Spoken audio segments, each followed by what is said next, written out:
you're looking at this blender, which is so much more than just a blender. I've made a banana shake there. I took a picture of my bananas in the blender, like just the plain bananas, and this is the final result after adding some ice cream and milk. You get to see it does a lot of things there. It can do your everything from crushed ice to frozen to fresh to nuts to soup to clean. Very simple to operate too. You have your start button, your power button. You can pulse as well, and that's if you do the vacuum. Time, your dial is nice and big, easy to see. I love the lift up design. Everything nice and fresh in there.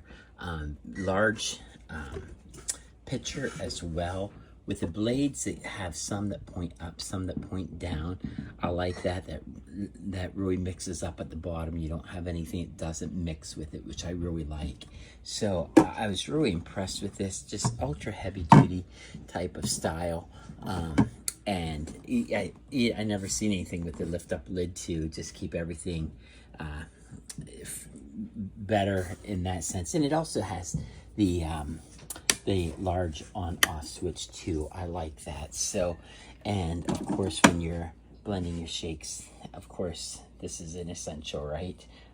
To go down into there. So I just made my shake. Sorry for the mess, but it's really good. So I want to get to eating it. So very happy with this machine.